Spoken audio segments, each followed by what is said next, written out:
Histoire de non-coaching, le fugitif, l'histoire de Léonard. C'était une matinée grise et pluvieuse, lorsque Léonard et Cannelle avaient franchi la porte de mon cabinet. Après les présentations d'usage, je leur avais demandé de m'expliquer ce qui les amenait à chercher mon aide. Cannelle, prenant une grande inspiration, avait commencé à parler de leur relation, de ses espoirs et de ses déceptions. Elle avait parlé avec sincérité et authenticité, la voix parfois tremblante, mais elle était déterminée à partager son histoire pour repartir avec des solutions.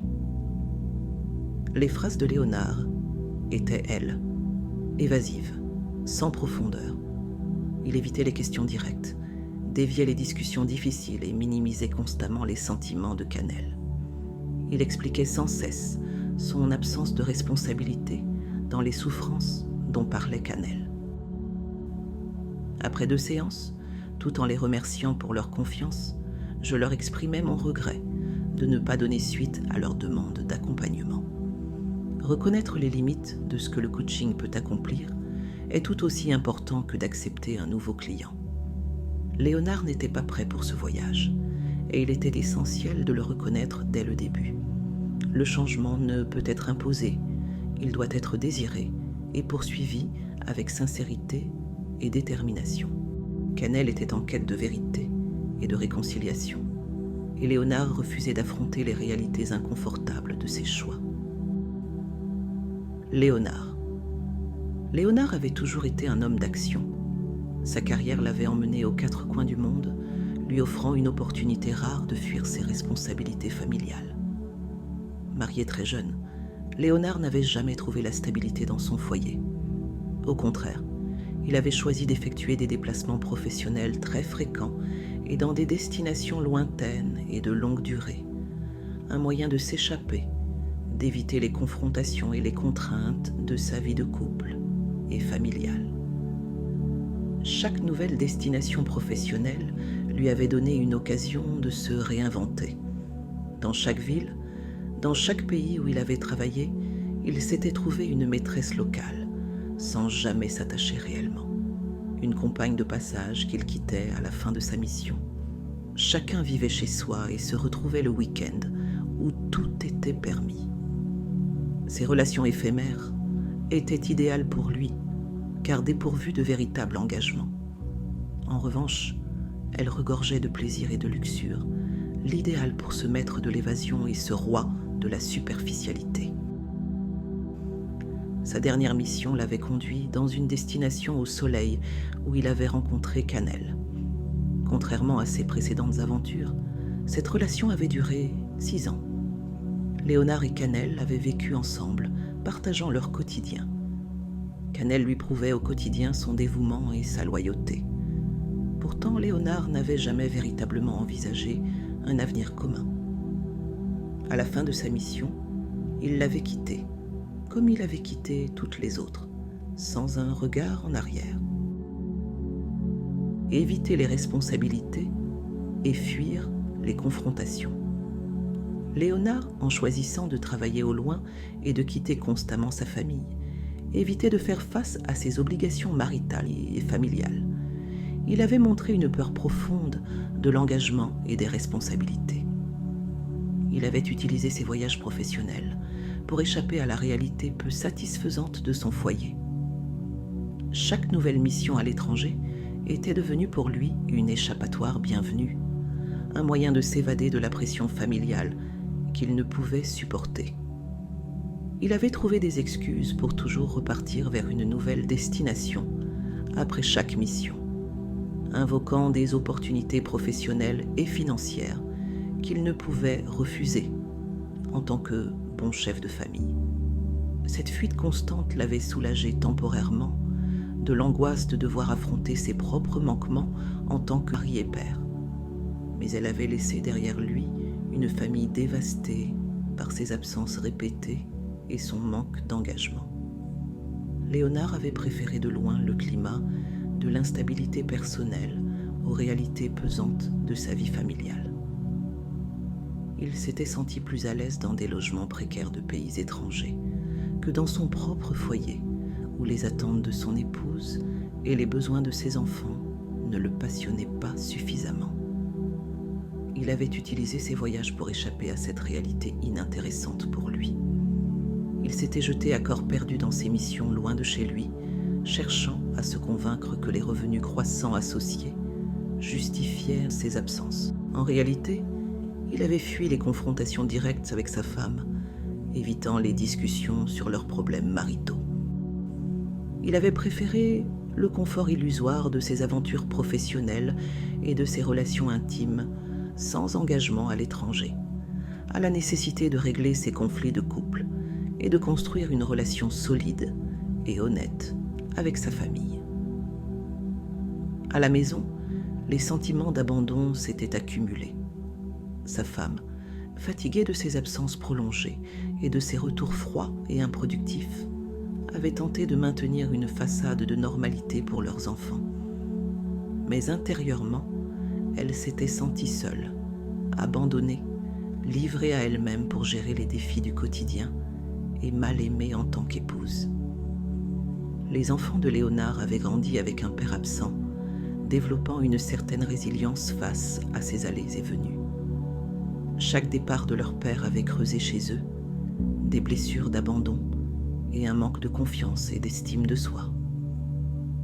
Ils s'étaient adaptés tant bien que mal, apprenant à ne pas compter sur lui pour les moments importants de leur vie. Les anniversaires, les sujets de discussion constructifs et même les simples dîners familiaux s'étaient faits sans lui, laissant un vide que rien ne pouvait combler. Mentir pour éviter les conséquences et rejeter la faute sur les autres. Léonard avait menti sur ses intentions et ses actions, créant des récits qui lui avaient permis d'éviter les conséquences de ses comportements, et il avait rationalisé ses actions en rejetant la faute sur les autres.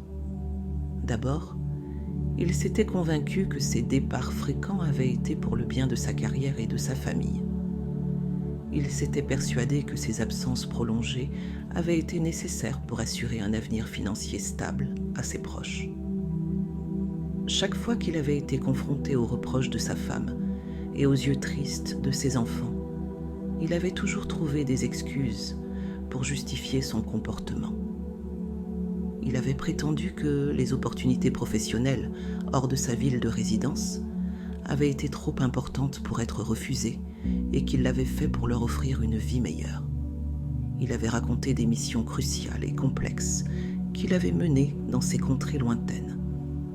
Bien que souvent, ces voyages incluaient des moments de plaisir personnel qu'il n'avait évidemment jamais mentionnés. Ces mensonges lui avaient octroyé une certaine paix temporaire, une liberté qu'il s'était offert au prix des réalités quotidiennes et de la solitude que sa famille avait dû affronter. Léonard avait rationalisé aussi ses relations extra-conjugales, se disant que ces liaisons avaient été des compensations méritées. Il avait justifié en effet ses infidélités en se disant que son mariage avait manqué de passion et que ses aventures ne faisaient de mal à personne tant qu'elles restaient secrètes. Quant à ses conquêtes illégitimes, il leur avait menti également, avec des promesses qu'il avait su ne jamais pouvoir tenir, les utilisant les unes après les autres, parfois en même temps, pour satisfaire ses besoins émotionnels et physiques. Ce cycle de mensonges et de rationalisation avait permis à Léonard de maintenir une illusion de contrôle sur sa vie, tout en évitant de faire face aux dégâts qu'il causait autour de lui. Il s'était toujours convaincu que tout allait bien tant qu'il pouvait continuer à jongler avec les vérités. Mais chaque nouvelle mission, chaque nouveau mensonge avait creusé un fossé de plus en plus profond entre lui et ceux qu'il aimait. Manipuler les autres et maintenir son image. Léonard avait toujours cherché à préserver une image de succès et de respectabilité, même si ses actions étaient moralement répréhensibles. Concernant ses conquêtes illégitimes, il avait manipulé leurs sentiments pour obtenir ce qu'il avait voulu, sans se soucier des répercussions émotionnelles pour elle. Léonard avait utilisé des mots doux et des promesses vides pour les séduire, leur faisant croire qu'elles étaient spéciales et importantes à ses yeux. Il avait su exactement comment jouer sur leur vulnérabilité et quoi dire pour créer une illusion de romance parfaite. Pourtant, pour lui, ces femmes n'avaient été que des distractions temporaires, des moyens d'échapper à ses responsabilités et à la monotonie de sa vie conjugale. Il avait pour cela refusé d'entendre et de voir la douleur et la confusion qu'il avait semées dans leur vie, préférant se concentrer sur son propre plaisir et son besoin de validation. À chaque nouvelle liaison, il se sentait revigoré, utilisant ses conquêtes pour nourrir un ego d'homme irrésistible. Avec l'âge, il les considérait comme des preuves qu'il pouvait encore séduire. Léonard avait maintenu auprès de sa famille et de ses amis une façade de respectabilité, avec une habileté impressionnante. Il avait su quels détails partager et quels secrets garder. Il leur avait offert une version édulcorée et professionnelle de ses voyages, omettant soigneusement les parties les plus compromettantes. Ce déni lui avait permis de maintenir une façade de respectabilité et de succès, mais l'avait empêché de reconnaître les souffrances qu'il avait infligées à ceux qu'il aimait. Cette double vie lui avait permis de continuer à vivre dans le déni de ses propres fautes, de paraître un mari et un père dévoué, et de continuer à manipuler sans scrupule celles qui croisaient son chemin. Le cycle de l'évitement, un mur de mensonges. Léonard avait vécu dans un état de déni perpétuel. Il avait toujours été dans un déni profond de ses propres faiblesses et de l'impact de ses actions. Il s'était menti à lui-même en croyant que ses actions étaient inoffensives. Il avait préféré vivre dans une réalité fabriquée où il était toujours le héros de son propre récit, incapable de se confronter aux conséquences de ses actes. Il s'était toujours menti à lui-même autant qu'il avait menti aux autres, convaincu que ces subterfuges avaient été nécessaires pour naviguer dans sa vie complexe. Ce déni l'avait empêché de voir l'impact destructeur de ses choix sur ceux qu'il avait prétendu aimer. Sa femme, fatiguée et désillusionnée, avait vu ses efforts de maintenir leur famille soudée, constamment sapés par ses absences et ses mensonges. Ses enfants, en grandissant, avaient commencé à ressentir un mélange de colère et de résignation face à ses absences et négligences. Il n'avait pas vu les larmes de sa femme, avait ignoré la déception dans les yeux de ses enfants et avait détalé devant la douleur de ses compagnes illégitimes abandonnées. Le cycle de l'évitement était devenu un mur de mensonges de plus en plus difficile à franchir. Chaque nouvelle mission à l'étranger, chaque nouvelle fausse raison argumentée avait ajouté une brique à ce mur. Et bien sûr, ce déni perpétuel l'avait éloigné de plus en plus des autres, rendant toute réparation plus complexe et tout engagement sincère futur de plus en plus difficile à atteindre. Léonard avait été incapable de se rapprocher de sa famille ou de ses conquêtes illégitimes de manière authentique. Ce mur, qu'il avait érigé pour se protéger de ses propres peurs et insécurités, était devenu sa prison. Éviter les conversations importantes et ignorer les problèmes. Léonard avait toujours préféré fuir plutôt que d'avoir des discussions profondes et significatives. Il avait toute sa vie ignoré les problèmes, espérant qu'ils se résoudraient d'eux-mêmes ou qu'il les aurait laissés derrière lui en changeant de lieu. À chaque passage dans son foyer familial, il trouvait des visages plus fermés. Ses enfants, ayant appris à ne plus attendre de lui des présences significatives, l'accueillaient avec une appréhension anticipée de son prochain départ. Ils avaient grandi avec l'impression que leur père ne s'intéressait pas vraiment à leur vie. Ils avaient désespérément cherché son amour et la guidance dont ils avaient eu besoin, mais en vain.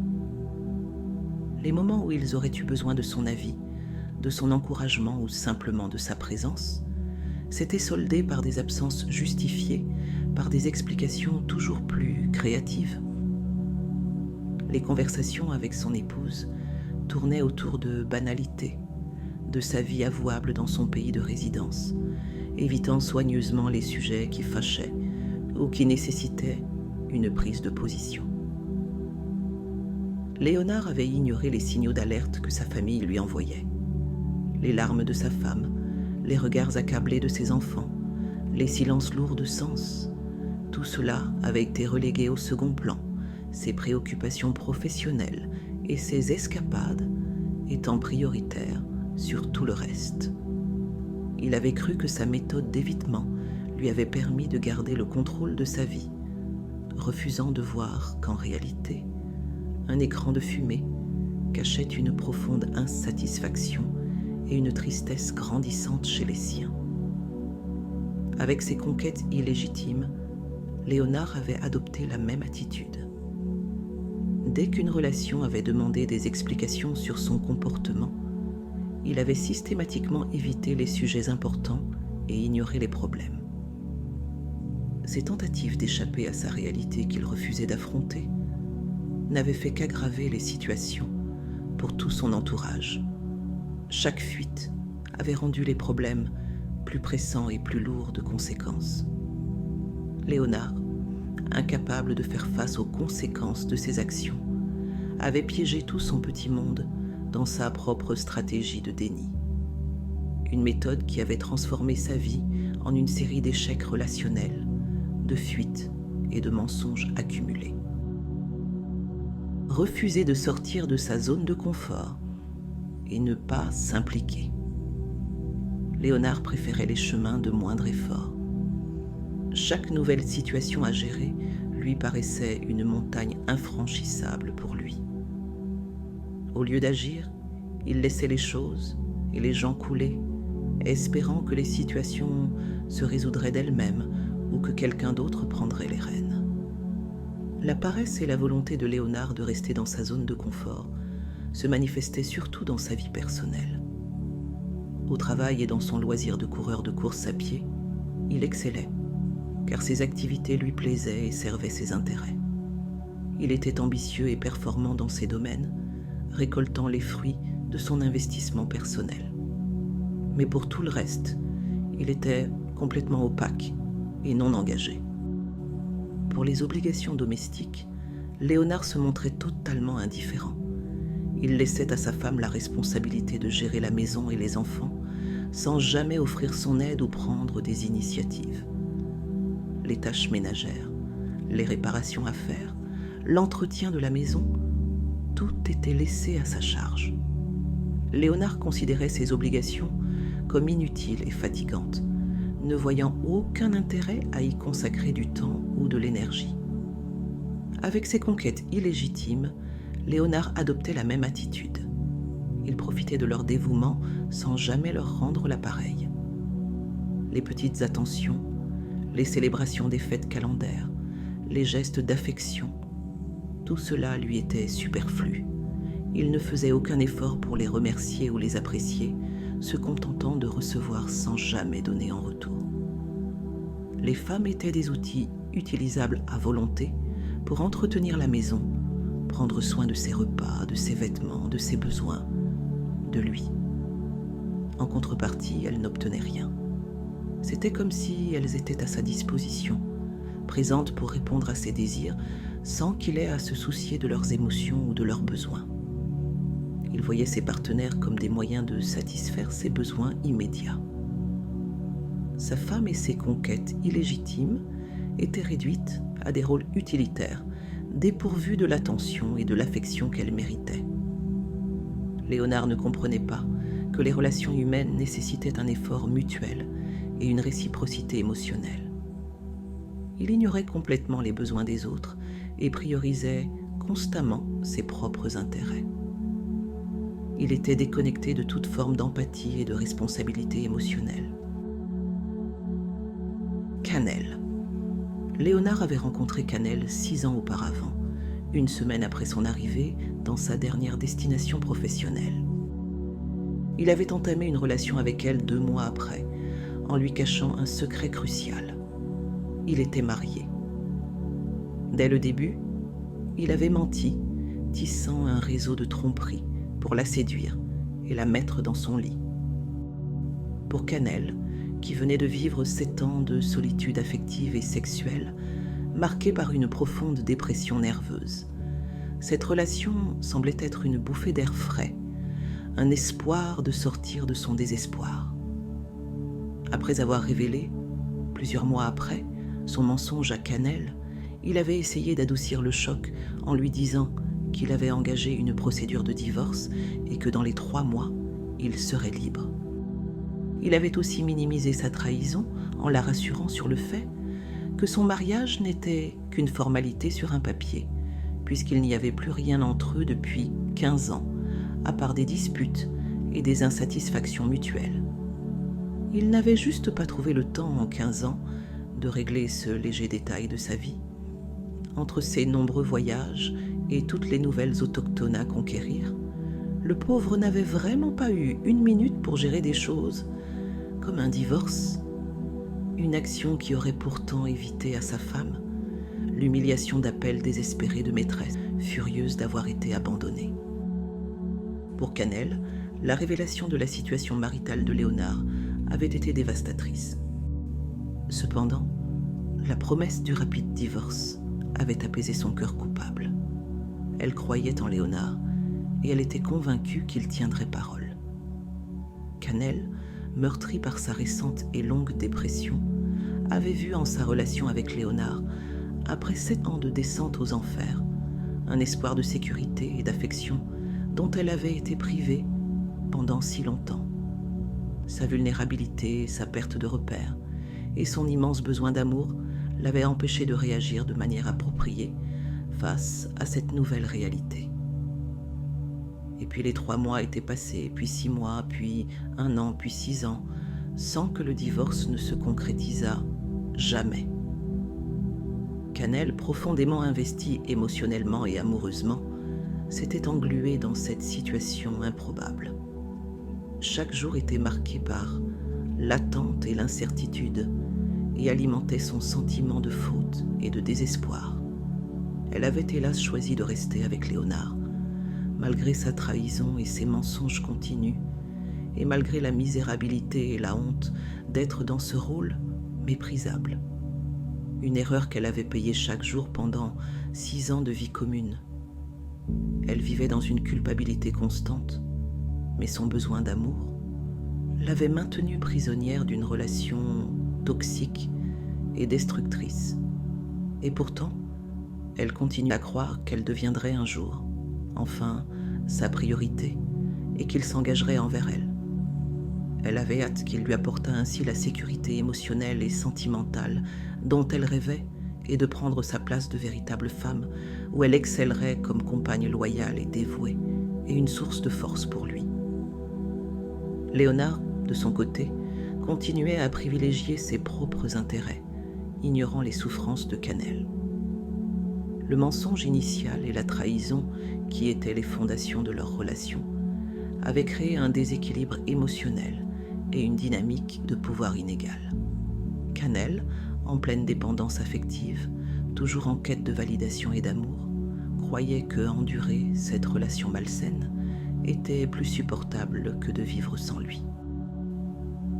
Arrivé au bout de sa mission dans le pays de Cannelle, et même en bout de mission professionnelle, puisqu'étant désormais libéré de toute contrainte professionnelle, Léonard avait annoncé à tous qu'il s'en allait profiter de sa retraite et de ses 40 ans de revenus bien gagnés, visiter le monde. Ce moment était aussi pour Léonard, celui de quitter Cannelle.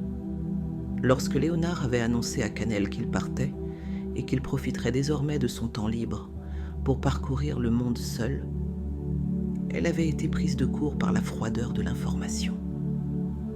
Elle ne pouvait pas croire qu'il mettait fin à 6 années de vie commune sans même une discussion.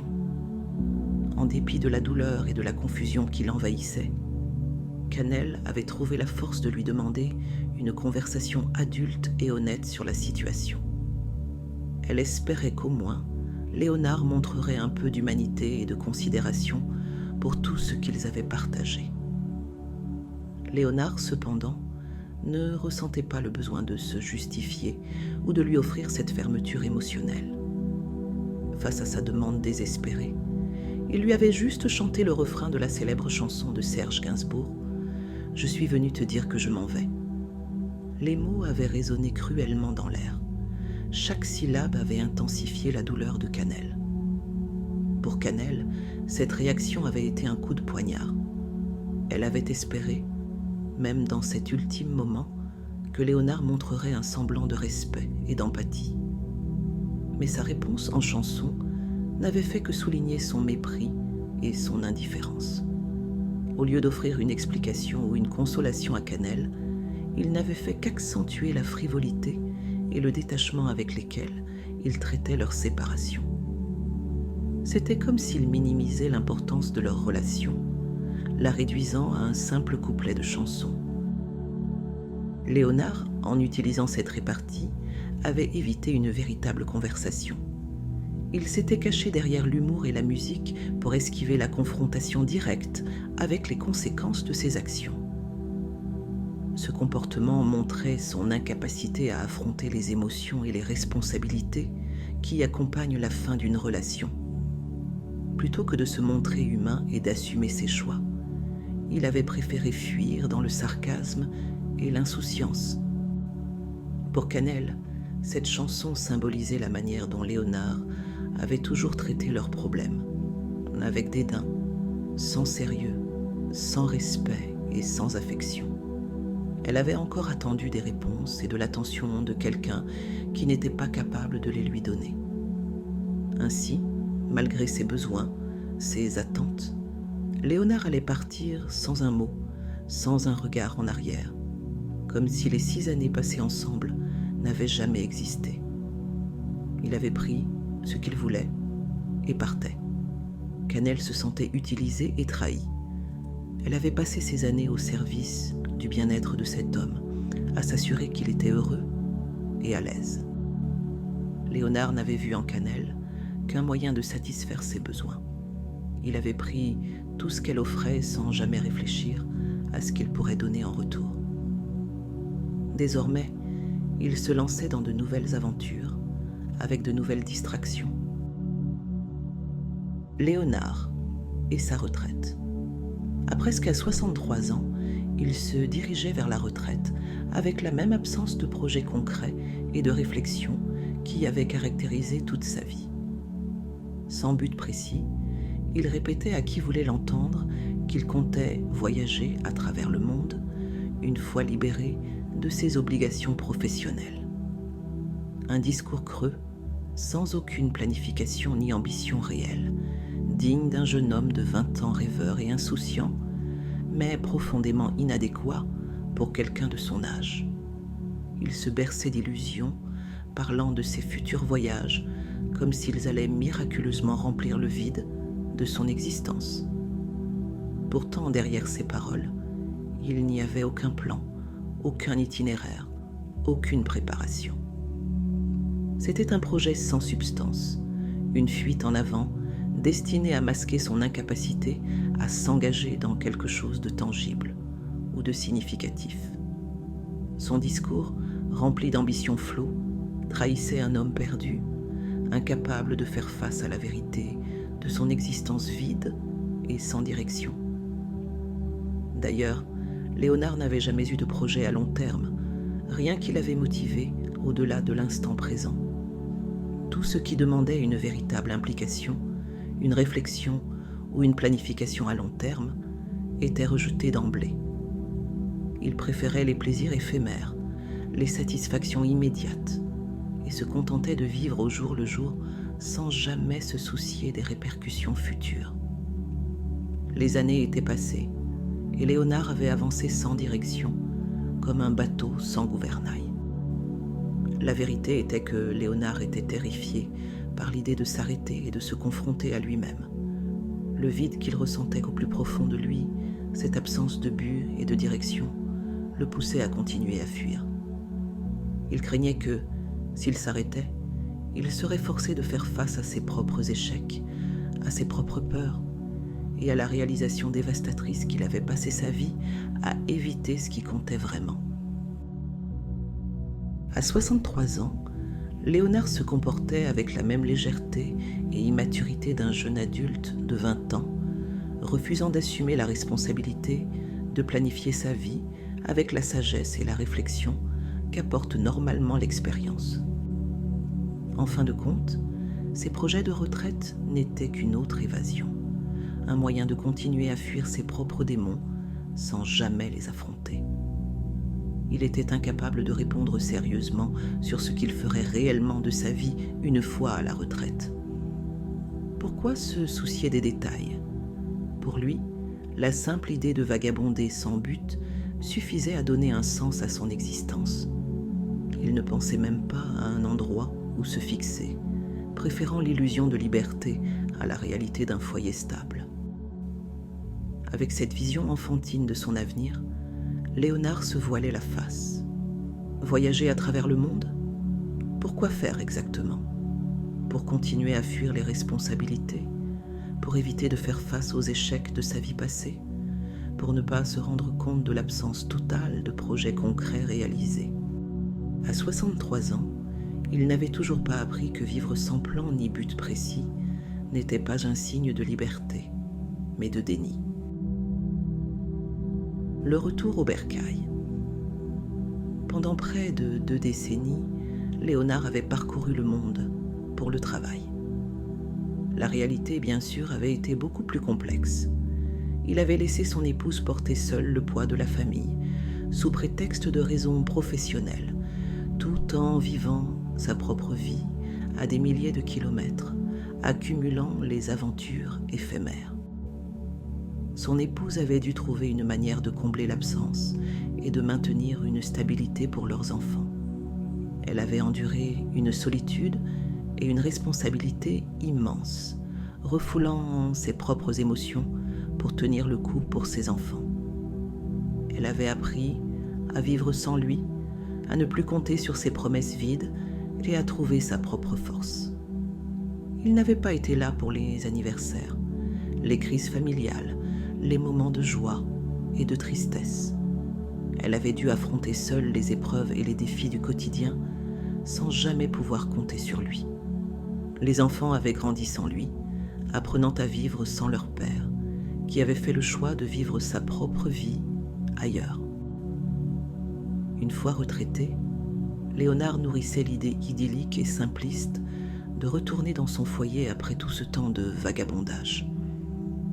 Il s'imaginait simplement rentrer chez lui, poser ses valises et partir souvent en voyage. Il avait trouvé les bons arguments pour convaincre son épouse, jouant sur son besoin de tranquillité et sa tolérance épuisée. Il ne serait jamais longtemps dans la maison, trop occupé à explorer le monde. Pourquoi se donner la peine de se créer un espace personnel quand il pouvait tout simplement gratuitement envahir celui de sa femme, sous couvert de grands voyages importants ? Léonard y voyait une opportunité en or, une maison confortable, des repas préparés et ses vêtements lavés tout en jouant au globe-trotter. Elle y avait vu des avantages. Un homme utile en cas de besoin, mais invisible le reste du temps. Tolérer ses visites furtives en échange de l'aide qu'il pourrait apporter en cas de problème domestique ou autre, quelle aubaine. Elle pourrait aussi échapper à la solitude grâce à sa présence épisodique. Les enfants adultes, et ayant quitté la maison, elle s'était habituée à être seule. Elle s'était construite une petite routine précieuse pour son équilibre, ayant été obligée de faire sans lui. Pour elle, le retour du mari non prodigue, cette intrusion occasionnelle, cette présence éphémère et instable à la maison, allait au moins avoir une utilité pratique. Elle était prête, pour des raisons fonctionnelles, à accepter une perturbation dans la paix qu'elle avait si difficilement conquise et à supporter à nouveau la présence instable de cet homme qui avait si souvent brillé par son absence. Quant à lui, ce foyer qu'il avait fui allait devenir son refuge facile et commode, au lieu de se construire une vie stable et saine pour lui-même. En débarquant avec ses valises dans ce lieu qui avait été un théâtre de douleur, de solitude et de chagrin pour les siens, en promettant des présences épisodiques et en traitant à nouveau la maison familiale comme un simple pied-à-terre entre deux destinations, il allait retransformer cette demeure en simple escale entre deux escapades. Sa maison n'avait d'ailleurs jamais été qu'un simple hôtel pour lui, un lieu de passage sans véritable attache ni respect pour l'espace personnel de son épouse. Il n'avait jamais considéré la maison familiale comme un havre pour des moments heureux en famille, mais comme un pied-à-terre pratique entre deux évasions. Il allait redonner à ce sanctuaire de résilience un air de déjà-vu, de présence intermittente, centrée sur ses propres besoins. Pourvu que les nouvelles attentes de son épouse ne se transformassent pas en une nouvelle illusion. Car, soyons réalistes, Léonard n'avait jamais été connu pour son altruisme. Lui, tellement préoccupé par lui-même, ne risquait-il pas de se comporter comme un client d'hôtel plutôt que comme l'homme responsable de sa maison? Son égocentrisme bien ancré pourrait le pousser à profiter de tous les avantages sans lever le petit doigt pour s'occuper des travaux qu'il avait toujours ignorés. Sa femme, espérant une valeur ajoutée de sa présence épisodique à la maison, pour rafraîchir et revitaliser leur maison avec des travaux et des réaménagements, pourrait vite déchanter et se retrouver à servir un roi de pacotille, prisonnière de son propre espoir naïf, tandis que Léonard savourerait son confort sans jamais de réciprocité. Refusant d'investir dans un logement personnel, Léonard avait donc préféré se reposer sur la maison familiale pour satisfaire ses propres besoins.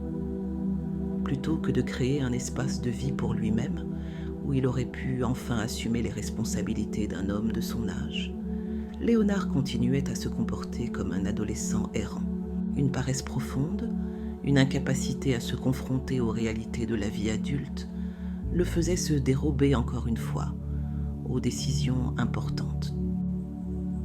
Incapable de trouver un véritable sens à sa vie, il refusait de prendre des responsabilités concrètes.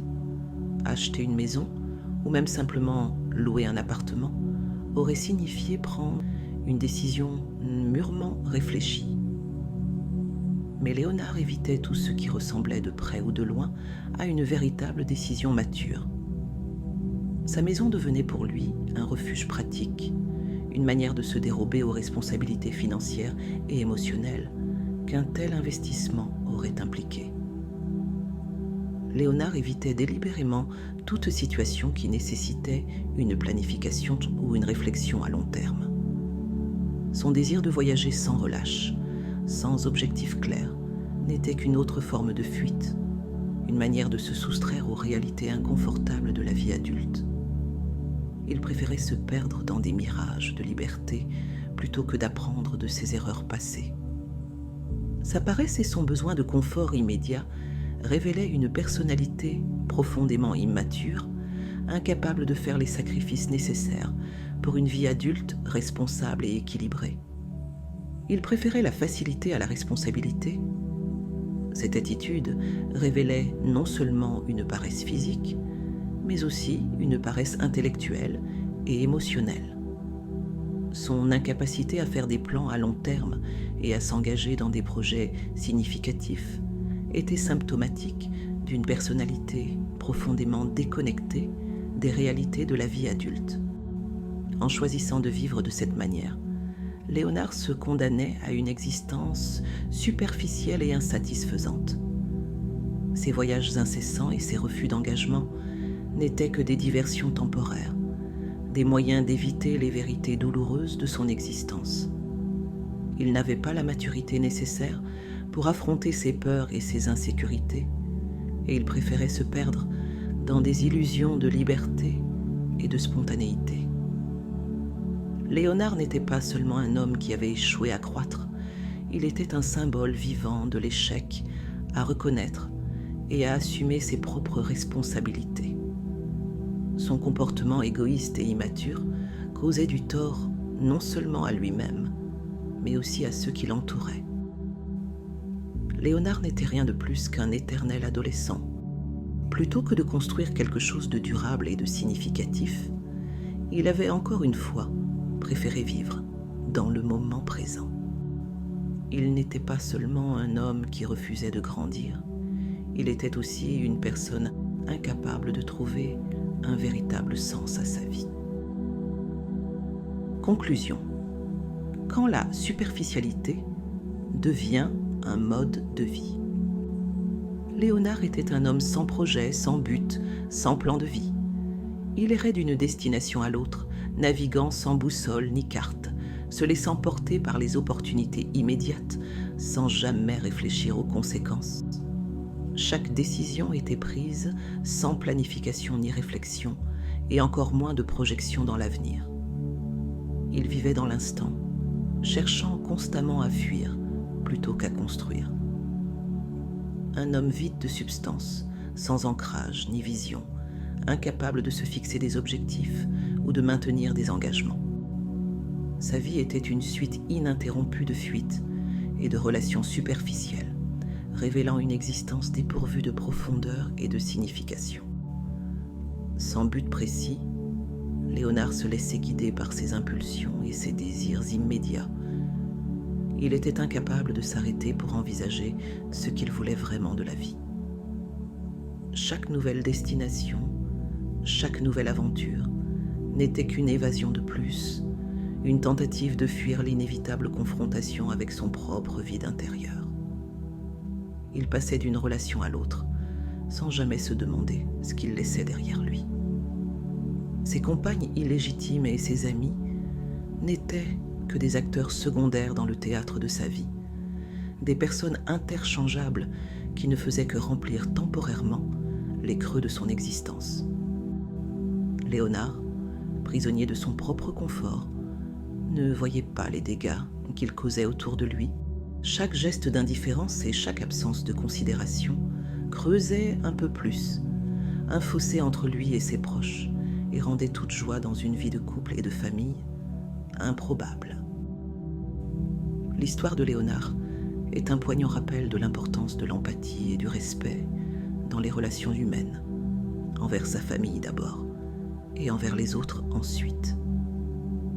Le comportement de Léonard, marqué par l'égoïsme et le déni, n'a fait que détruire les personnes qui lui étaient proches. Dans un monde où l'empathie et le respect sont essentiels, Léonard est l'exemple vivant de ce que nous ne devons jamais devenir. Des individus qui préfèrent chanter des excuses plutôt que de faire face à la vérité. L'histoire de Léonard est un avertissement puissant et provocateur. Elle montre que l'incapacité chez un individu à affronter ses responsabilités et à respecter les autres construisent chez lui un mur d'indifférence et de douleur et prive les autres d'amour et de respect véritable. Dans ses relations avec sa famille, Léonard, par son comportement, nous enseigne ce que signifie réellement être humain, la capacité à aimer, à s'engager et à respecter les siens. Ses actions ont causé des dommages émotionnels durables à ces personnes qu'il a abandonnées. Nous avons une responsabilité personnelle sur les impacts de nos actions sur nos proches qui comptent sur notre amour. Dans ses relations avec les femmes, cet homme prisonnier de ses propres irresponsabilités et mensonges les utilise comme des outils pour satisfaire ses désirs sans jamais rien donner en retour. Sa vie, marquée par une série de tromperies et de relations superficielles, est le triste reflet de son incapacité à aimer véritablement.